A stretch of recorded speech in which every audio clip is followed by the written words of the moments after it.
Bom dia, pessoal. Como, como vão as coisas?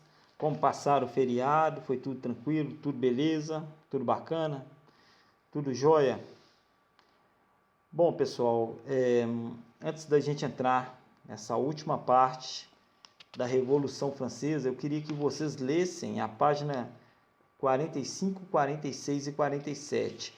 O foco principal é entender o que foi o diretório. Nós aí teremos aí a página 46 e 47 do infográfico, mas é para uma questão de ilustração da matéria, de mostrar onde a Revolução Francesa chegou. Então, o que ocorre? Queria lembrar vocês também que vocês têm que retirar o material de vocês lá na secretaria da escola na sexta-feira e pedir para que vocês não acumulem esse material. Não deixe esse material acumular. Por quê? Porque esse período de quarentena é um período indeterminado. Então, amanhã ou depois, chega o governo e fala assim, está suspensa a quarentena. E todo mundo tem que voltar. E aí vocês voltam e não fizeram quase nada. Então, por quê? Porque deixaram acumular. Então, quem está aí, lógico que isso não vale para todos, mas quem está aí que não fez ainda todas as atividades, deixam em dia, entendeu? Para não serem pegos de surpresa. Beleza? Bom, então antes da gente entrar na nossa aula, eu queria, como de costume, a gente fazer uma oração. Então convide as pessoas que estão próximas aí para a gente estar orando, tranquilo? Pedindo a Deus para nos abençoar, abrir nossa mente, nosso entendimento, guardar a sua casa. Convide as pessoas que estão próximas aí de vocês para entrar em sintonia conosco, direto ao Senhor, para que a gente possa estar pedindo a Ele direção no ensino, na nossa vida, em todas as nossas áreas. Tranquilo? Feche seus olhos. Vamos lá. Senhor Deus, Pai Todo-Poderoso, Pai, nós te agradecemos, Senhor. Pai, em meio às circunstâncias, em meio a toda insegurança que tem mostrado ser o futuro, toda incerteza que tem apresentado isso para o mundo, para nós é diferente, Senhor. Nós temos a garantia do Senhor, da sua vitória, Pai. Ó Deus, nós te agradecemos então por isso, Deus, porque em Ti, Pai, somos mais que vencedores. Nós cremos, Pai, na Tua segurança, no Teu amor, no Teu carinho. Nós sabemos que Ti, Senhor, é a nossa fortaleza, é a nossa morada, é o nosso refúgio. E nós cremos nisso, Pai. Ó Deus, queremos Te agradecer, Pai, por este momento de aprendizado, que não seja simplesmente uma aula limitada à inteligência humana, mas que seja um momento da sabedoria do Senhor, Pai. Ó Pai, livra-me, Pai, de qualquer presunção de autossuficiência de saber, mas que eu busque no Senhor, Pai. Busque no Senhor a sabedoria para levar o melhor, e o melhor vem do Senhor, Pai, a essa casa, esse aluno. Ó Deus, eu também quero te pedir pela vida dele e da sua família, ou dela, da aluna, ou do aluno e da sua família, Deus. Que o Senhor venha cobrir, Pai, com a tua graça, com o teu amor, com o teu manto, toda essa casa, todo esse lar, Senhor, para que, Pai, não haja problemas de saúde, não haja, Pai, problemas físicos, espirituais, nenhuma perturbação nesse lar, Pai, para que esse lar desfrute da tua graça, do teu amor e da tua misericórdia, Deus. Ó Deus, cubra sim, Pai, com teu amor e a tua infinita bondade e misericórdia essa casa, para que nada falte, Pai. Possa ocorrer o que for, chegarmos a todos os extremos, mas nós cremos que o Senhor estará cobrindo, guardando e protegendo aqueles que são seus, Pai. Então nós te pedimos, em nome de Jesus, cubra essa casa com a tua glória, com a tua graça e com o teu amor, para que as pessoas possam ver a vida do Senhor presente nessa casa e nessa família, Deus. Em nome de Jesus. Amém. Bom, pessoal, então nós vamos falar sobre o diretório. Bom, o diretório fala que foi a última fase da Revolução Francesa. Vamos ler primeiro todo o banner e aí eu vou explicando detalhe por detalhe. Última fase da Revolução Francesa. De volta ao poder da burguesia, os girondinos buscou retomar o processo. Cria-se um novo tipo de governo, diretório, formado por 5 diretores. Tinham a mentalidade voltada para os seus interesses próprios. Voltaram atrás em relação às conquistas populares. Anularam muitas conquistas populares, né?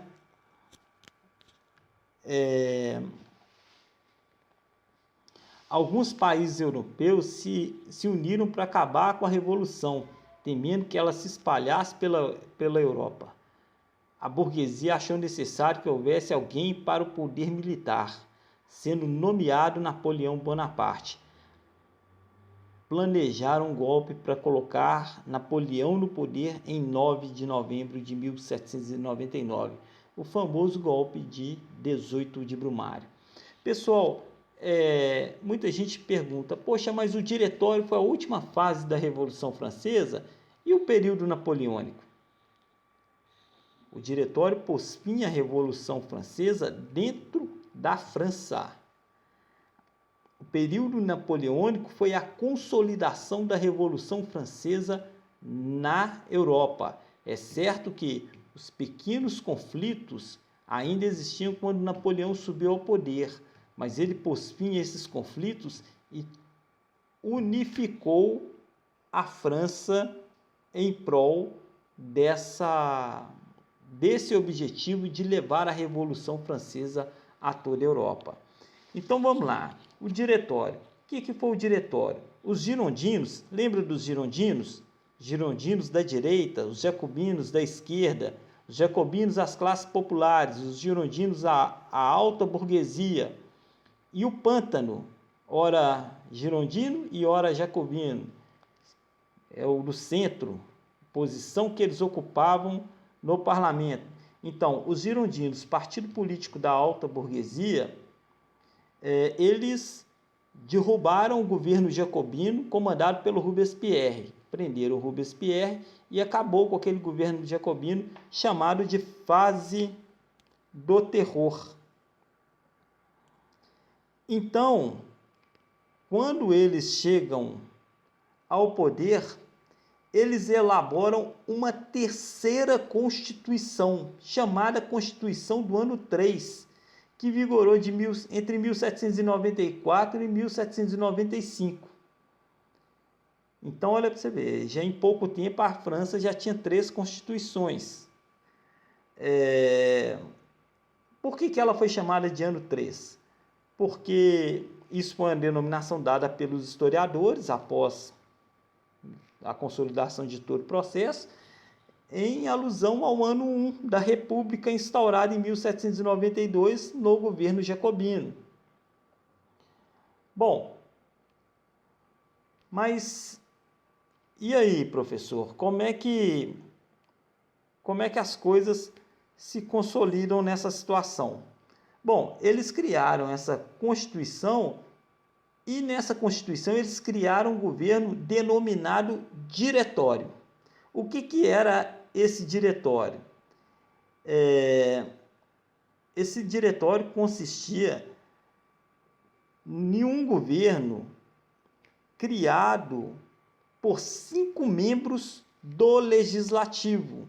Então, 5 membros do poder legislativo formavam esse diretório, eram os diretores. Então, esse governo passou a ser chamado de diretório porque ele era chefiado por 5 diretores, membros do Poder Legislativo. Mas para que isso ocorresse, essa Constituição do ano 3, eles declararam que o voto seria censitário, ou seja, poucas pessoas poderiam ter o direito a voto. E essas pessoas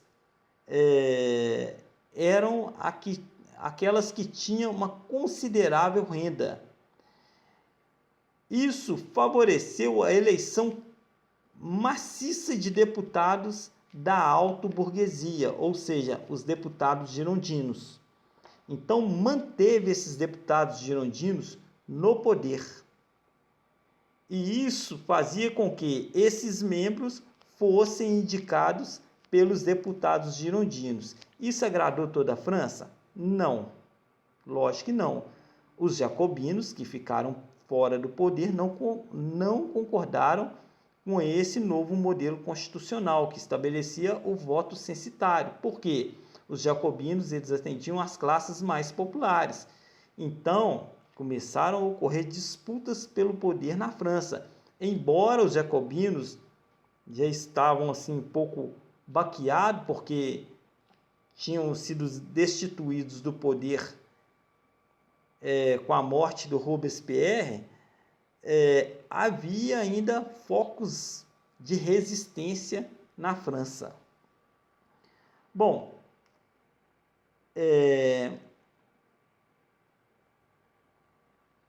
tanto os jacobinos quanto os defensores da monarquia, aqueles que queriam a volta ainda do rei, chamados até de realista, opunham-se ao diretório e tentava derrubar por várias vezes. E isso é o que ocasionava os focos revolucionários em toda a França. Bom, por outro lado, tinha os clubes republicanos jacobinos que foram invadidos e os líderes dos sans-culottes foram perseguidos, muitos deles intimados e executados no processo conhecido como Terror Branco. Por quem? Pela ala girondina.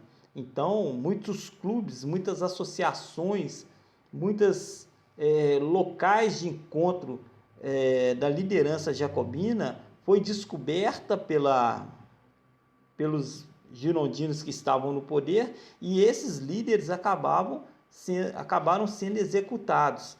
Lembra daquela fase do terror que foi implantado no período jacobino? Agora tem o terror branco, que era a perseguição girondina sobre as lideranças resistentes jacobinas na França revolucionária. Bom, enquanto isso, os exércitos absolutistas eles continuavam a atacar a França, ou seja, os inimigos externos continuavam mandando suas tropas contra a França. Lembra que eu falei que a França se tornar burguesa, uma nação burguesa, não agradava a ninguém na Europa. Primeiro porque as nações absolutistas sentiram ameaçadas de ver a burguesia tomar o poder na França e condenar um rei absolutista. Então os outros reis absolutistas queriam acabar com aquilo que estava ocorrendo na França para não ter aquilo de modelo em seus reinos. E por outro lado, tinha a Inglaterra, a única nação burguesa até então na Europa.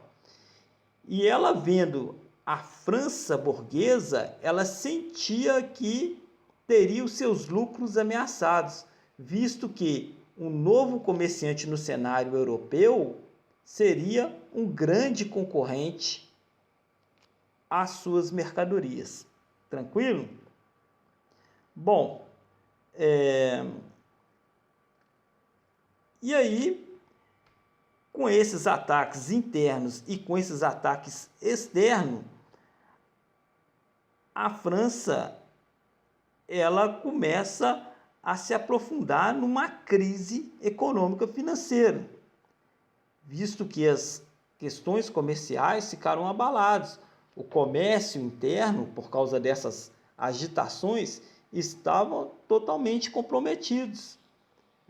O comércio ele precisa de ordem e segurança para ele continuar se movimentando. E era uma coisa que não estava ocorrendo na França. E outra coisa, a França não conseguia negociar nem com as outras nações de fora, porque todo mundo estava querendo guerrear com a França. Então, a França não tinha clima para fazer comércio externo com ninguém, entendeu?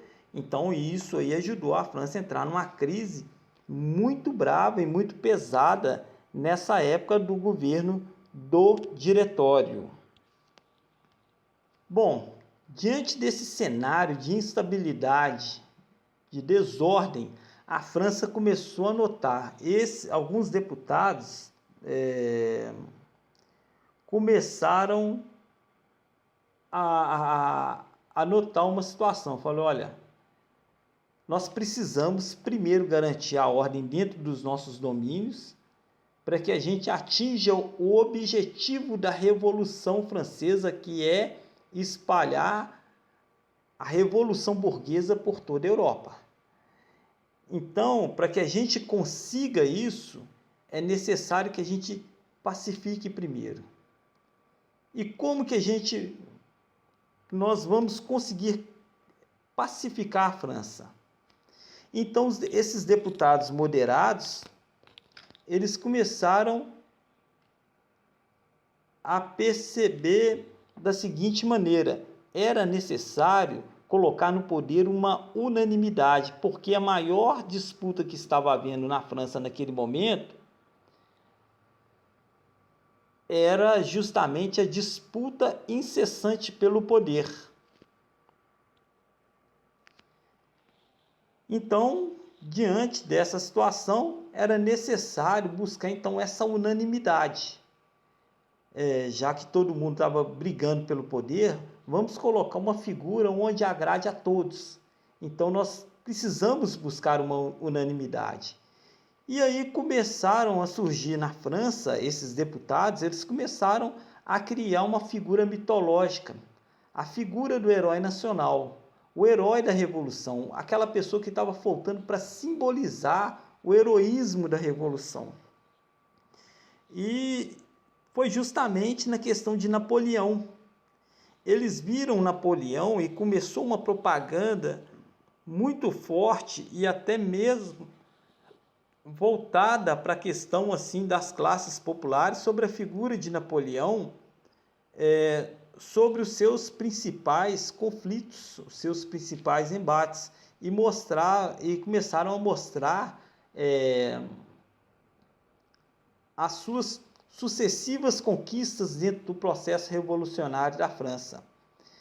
E começou a criar toda aquela propaganda popular, mas encabeçada pela burguesia, da criação da figura mitológica e do herói nacional da Revolução Francesa. E começaram a rotular, a dar essa imagem para Napoleão, até ele conseguir o consenso popular. E aí, diante de um golpe, no dia 9 de novembro de 1799, Napoleão derrubou o Diretório e instaurou um novo governo chamado Consulado, onde a França passava a ser governada por 3 cônsules, sendo que o próprio Napoleão era o primeiro cônsul. Para muitos historiadores, esse processo, conhecido como o golpe de 18 de Brumário, esse 18 de Brumário refere-se a uma data do calendário revolucionário criado pelos jacobinos. Então, esse golpe de 18 de Brumário, para muitos historiadores, eles definem e colocam fim ao processo revolucionário interno da França. E a partir daí, Napoleão chega ao poder com ampla aceitação populacional, com ampla aceitação, amplo apoio da burguesia, ele chega ao poder. E aí dá-se início ao período napoleônico. Bom, pessoal, o que a Revolução Francesa ela nos trouxe? Ela mudou totalmente a ordem econômica do planeta. Por quê? Nós veremos no período napoleônico que a Revolução Francesa ela acaba se consolidando a toda a Europa. Embora Napoleão ele acaba sendo preso por 2 vezes e exilado na ilha de Elba, depois na ilha de Santa Helena, o absolutismo não teve força para retornar na França e muito menos na Europa. Tratava-se então de uma nova situação que exigia o momento. O capitalismo ele se consolidou após a Revolução Francesa. Então, os governos absolutistas praticamente ficaram em desuso.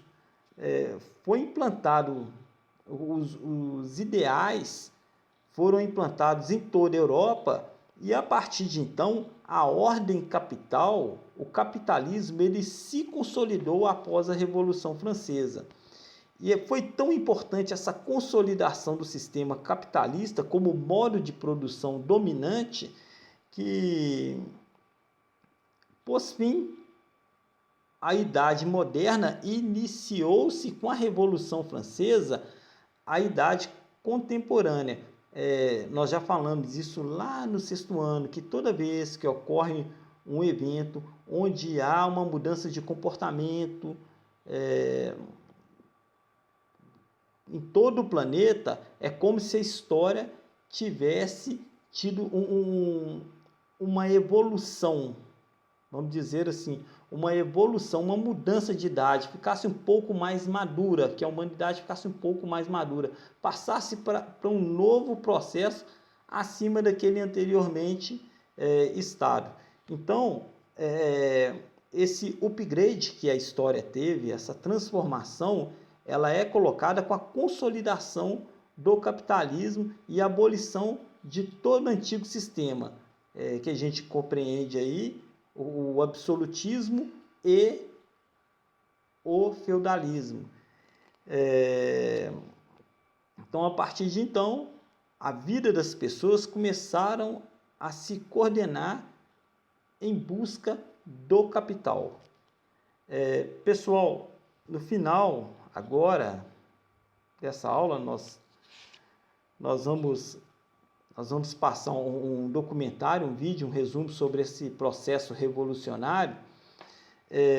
As páginas 46 e 47 vai mostrar a questão dos reflexos dessa Revolução Francesa, principalmente na América.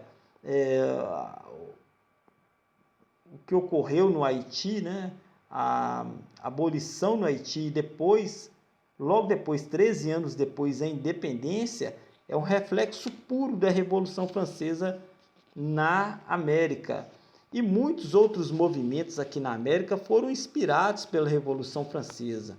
A Inconfidência Mineira ou Conjuração Mineira, a Inconfidência ou Conjuração Baiana, a própria proclamação da República no Brasil e até mesmo a abolição houveram forte influência da Revolução Francesa, que foi bastante influenciada pelo movimento iluminista, estudado lá no início do capítulo, no início do livro. Então, até hoje, a Revolução Francesa ela é vista por muitos como uma revolução libertadora, e ela tem essa visão. Ela consagra as liberdades defendidas pelos iluministas no seu principal texto, que é a Declaração dos Direitos do Homem e do Cidadão, que depois virou a carta base da Declaração Universal dos Direitos Humanos, criada pela ONU em 1948. Eu queria reforçar aqui o pedido, antes da gente começar esse documentário, esse vídeo, reforçar o pedido para que vocês peguem esse material na secretaria e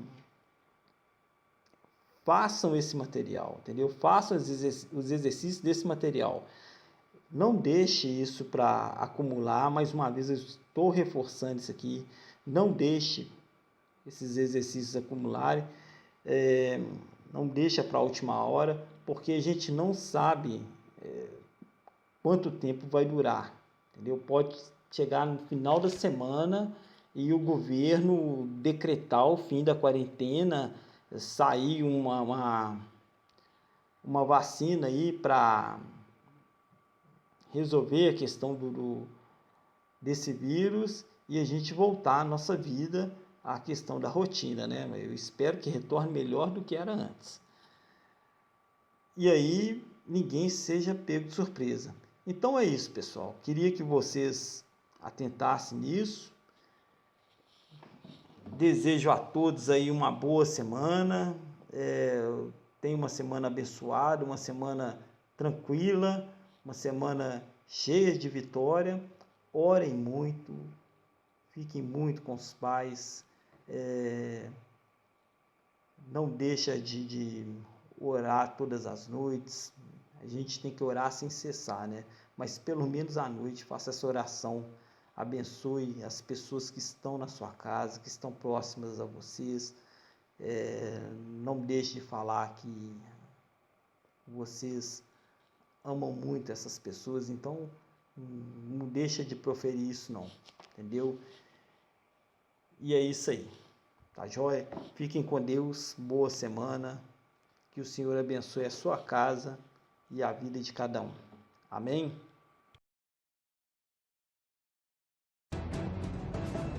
A Revolução Francesa. A Revolução Francesa foi o extraordinário momento em que o povo começou a acreditar que seria possível refazer quase tudo em sociedade, que não podia somente mudar a política, as instituições, mas a própria natureza humana através da ação política. A Revolução Francesa representa a encruzilhada do mundo moderno, onde tudo começa a encaminhar-se para uma direção diferente. A Revolução viu uma terra feudal virar as costas para a tradição aristocrata e criar um novo e violento caminho para o futuro.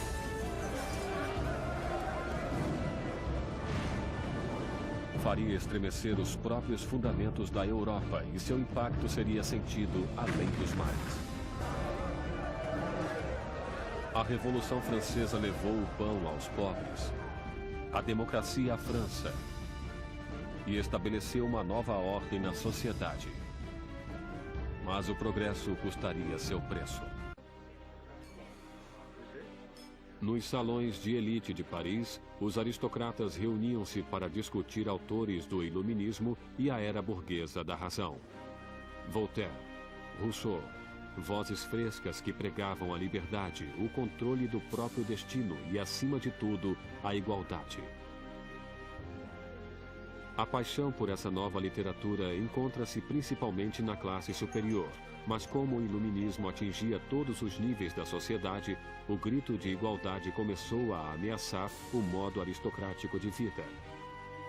Para ver o iluminismo em ação, era apenas necessário olhar para o outro lado do Atlântico, onde os americanos lutavam por liberdade da antiga inimiga da França, a Grã-Bretanha. O jovem rei Luís quis vingar-se das derrotas de seu avô e viu a oportunidade na Guerra Americana pela Independência.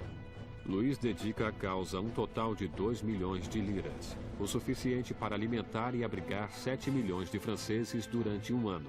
O investimento marcaria o início do colapso financeiro da França. Vocês sabem por que existem tantos necessitados? É porque sua existência de luxo devora em um dia o que alimentaria 1000 homens. O homem por trás desta acusação? Maximilien Robespierre. E nele, o povo logo ganharia uma voz para pedir liberdade e igualdade para a revolução. E o custo de um pãozinho logo era igual ao do salário de um mês. A fome tornava-se ira. Revoltas surgem por toda a França. Com a economia em frangalhos, os bancos obrigam Luís a contratar um ministro das finanças, Jacques Necker, um pensador do iluminismo. Com a nação em uma crise fiscal, Necker insiste que Luís faça uma reunião do corpo representativo tradicional do reino, os Estados Gerais. Era a primeira vez em que os representantes eram convocados em 175 anos. A França estava organizada politicamente em algo chamado de 3 estados. O primeiro estado era o clero, o segundo era a nobreza e o terceiro todos os outros. E segundo os censos contemporâneos, os 2 primeiros estados ocupavam 3% da população e o terceiro estado 97%.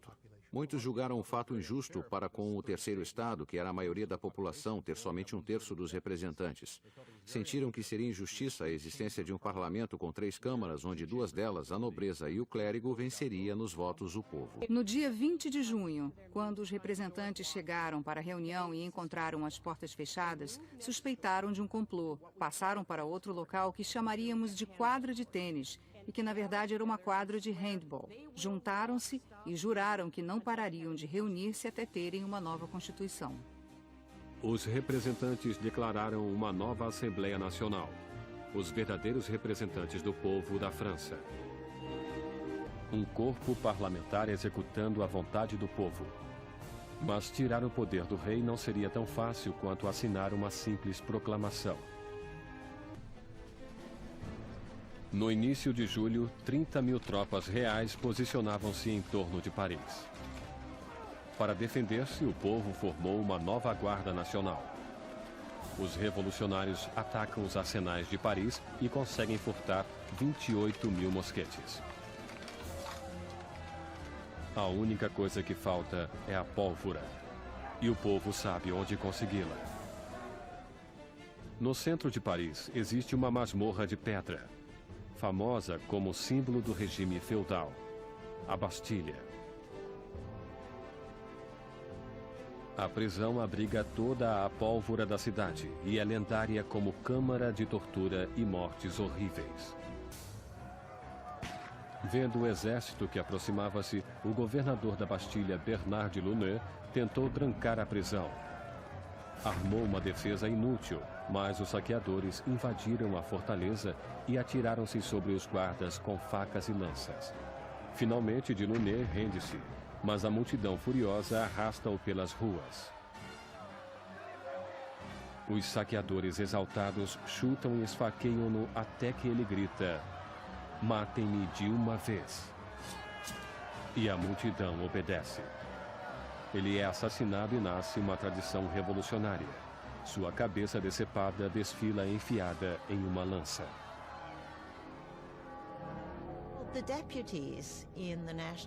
Os representantes da Assembleia Nacional não condenam esse ato de violência. Na verdade, aceitam-no. E foi essa aceitação da violência popular que, pela visão de algumas pessoas, criou um padrão que teria consequências catastróficas para o desenvolvimento da Revolução. Luís XVI pergunta: é uma revolta? Não, senhor, é uma revolução. A queda da Bastilha soltou as rédeas da Revolução. O povo desafiara seu rei e vencera. Não havia mais retorno. Como um símbolo da derrota real, o povo, homens, mulheres e crianças, cavaram com as próprias mãos e derrubaram a Bastilha, tijolo por tijolo. Começavam a desmontar o próprio passado. Com a nova Assembleia Nacional como sua voz, os cidadãos franceses decidiram mudar tudo em seu mundo. Exigiram uma monarquia constitucional, direitos iguais para todos os homens e justiça sob leis razoáveis. A França teria uma democracia, novas leis e uma forma notável e inesquecível de justiça que seria inaugurada no palco revolucionário: a guilhotina. A França agora era uma monarquia constitucional. O rei foi obrigado a dividir o poder com os revolucionários na Assembleia, mas a parte de Luís diminuía dia a dia, enquanto era obrigado a assinar lei após lei diminuindo sua própria autoridade, além de outra do regime feudal, a da Igreja Católica. Luís decidiu que chegara a hora de fugir da nova república e montar uma campanha para reclamar seu reinado. Luís decidiu em 1791 que precisava retomar o controle do país. E sabia que só poderia fazer isso com a ajuda de um exército estrangeiro. Planejavam conquistar sua liberdade. Já passava da meia-noite quando a família real chegou à pequena cidade de Varennes, 160 quilômetros a leste de Paris. Estavam perto da fronteira da Áustria, a salvação estava próxima. Mas seu caminho para a liberdade não foi adiante. A guilhotina silenciou os inimigos internos da Revolução. Qualquer um que fosse suspeito de tramar a volta de Luís ao trono. A lâmina da guilhotina foi batizada com o sangue dos guardas remanescentes de Luís. A nova máquina assustadora do Dr. Guillotin está no centro de Paris como um aviso. O castigo para quem desafiasse a lei e a ordem revolucionárias. Batizada há pouco com o sangue dos guardas do rei, logo terminaria com a vida do próprio rei. O nascimento de uma nova república só poderia começar com a morte de um rei. No dia 20 de janeiro de 1793, Luís XVI foi declarado culpado. A sentença foi lida. O rei deve morrer. Espero que minha morte seja para a felicidade de meu povo. Eu vivi para a França e temo que sofrerá com a ira de Deus. Mas os guardas abafaram sua voz com os tambores.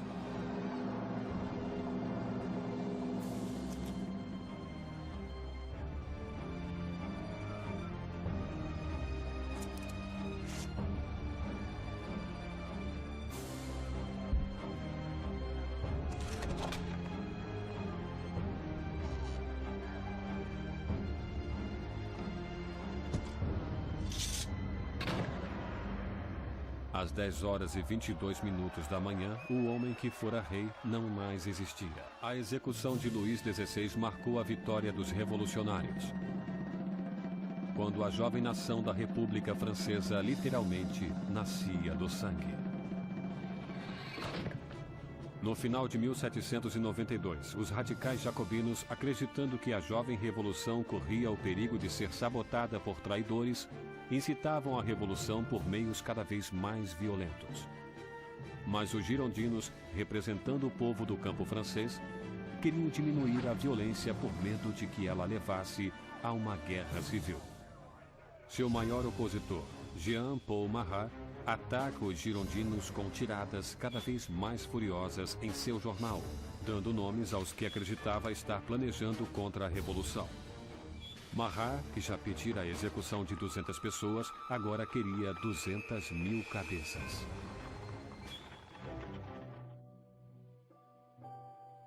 Em 15 de outubro, Maria é julgada. Deveria ter o mesmo destino de seu marido.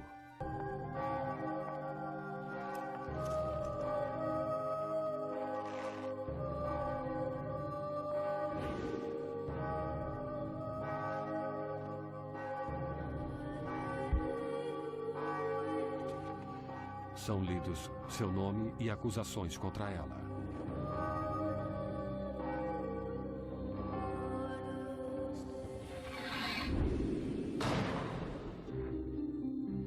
A última rainha da França está morta. Setembro de 1793. 4 anos passaram-se desde a Revolução e a França estava sendo despedaçada. Havia uma violenta insurreição nas províncias e enormes perdas causadas pela guerra contra a Europa. Em uma derrota famosa, os britânicos tomaram o porto de Toulon. A Europa estava comendo a França por suas fronteiras. Danton e Robespierre, os astros oradores da Convenção, perceberam que teriam que agir para salvar a Revolução. Convenceram seus colegas a instituir uma nova forma de lei marcial. Está na hora de todos os franceses desfrutarem de uma igualdade sagrada. Está na hora de impor essa igualdade através de atos de justiça contra traidores e conspiradores. Que o terror seja a ordem do dia. E assim tem início um novo capítulo na Revolução. Um período de violenta repressão chamado de O Terror. A Convenção instituiu um tribunal revolucionário, expedindo julgamentos e execuções com grande eficiência. Para consolidar o poder, formaram um conselho de 12 homens chamado Comitê de Segurança Pública. O maior poder deveria ser delegado a um grupo menor e esse grupo tornou-se o Comitê de Segurança Pública, que finalmente resumiu-se a 12 pessoas que governavam a França como uma ditadura coletiva. Com suas palavras de mestre e sua visão revolucionária, Robespierre tinha a voz mais forte nas reuniões. E essa voz pedia mais sangue.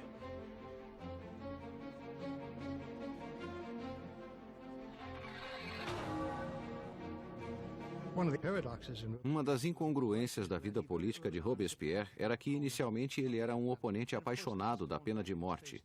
E naturalmente isso voltou-se contra ele quando mais tarde tornou-se igualmente ferrenho a favor do terror e da guilhotina. Ele jamais explicou-se claramente, exceto para dizer: os tempos mudaram.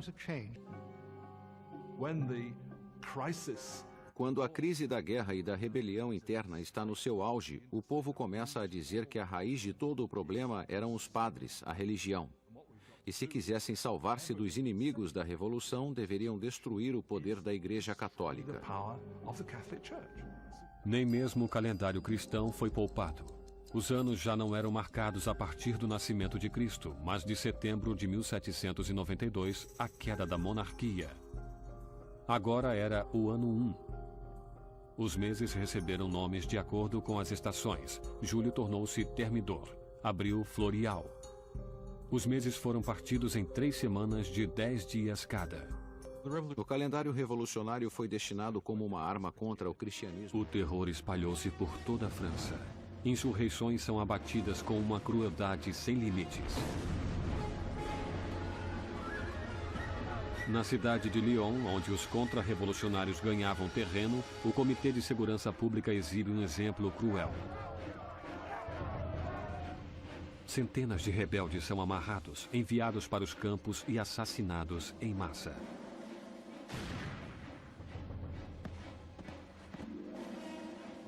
Uma região chamada Vendéia, no oeste da França, também tornara-se um ponto de contra-revolução. Rebeldes e padres foram amarrados juntos e colocados em barcos que eram afundados sem piedade.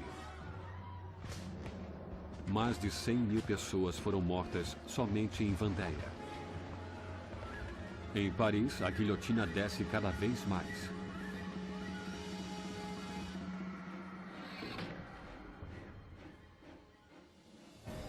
Os exércitos franceses finalmente conseguem vitórias nas fronteiras. Sob as ordens de um brilhante comandante, Napoleão Bonaparte, o exército francês faz com que a Marinha Britânica realize uma retirada desmoralizante em Toulon. A revolução está em seu auge. Robespierre está em seu mais alto poder. Dominar a todos os inimigos da revolução e alcançar o sucesso através do terror. Durante um tempo, o terror foi um meio eficiente de reunir o país, o governo e lutar uma guerra com várias frentes. No leste, no norte e por toda parte.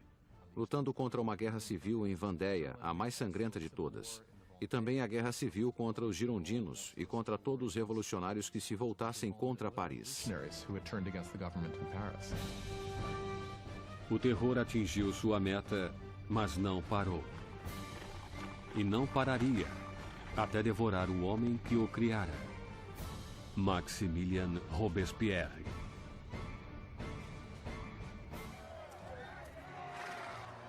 Em 27 de julho de 1794, a guilhotina decapitou o incorruptível. E foi derramado o último sangue do terror. O terror morre com Robespierre, mas a revolução não. Os direitos do homem, a democracia, a nova república, os resultados da revolução sobreviveriam aos próprios revolucionários. A França entraria em um período de incertezas, congelada entre o medo de outro terror, ou pior ainda, um retorno à opressiva monarquia que o precedera. Depois de 5 anos instáveis, o poder novamente é consolidado nas mãos de um único homem, Napoleão Bonaparte. A revolução destruiu a parte fútil da Europa e mudou para sempre o curso da civilização ocidental. A questão levantada pela Revolução Francesa é saber quanto de violência é justificável para conseguir-se uma sociedade melhor. O povo teria o direito de destruir o que julgava ser um sistema injusto para substituí-lo pelo que estava convencido fosse mais justo. Quanto de violência é justificável para esse fim? Ainda temos que pensar no assunto. Enquanto Robespierre e seus companheiros dirigiam seu país para o futuro, muitos deles devem ter imaginado qual seria o resultado final. Mais de 200 anos depois do nascimento da República Francesa, o fantasma de Robespierre ainda persegue revoluções da Rússia ao Vietnã, da China à América Latina. A experiência francesa com a democracia inspirou modelos por todo o mundo. Onde existe tirania, o grito por justiça é eterno. Pela liberdade, igualdade, fraternidade. Pela revolução.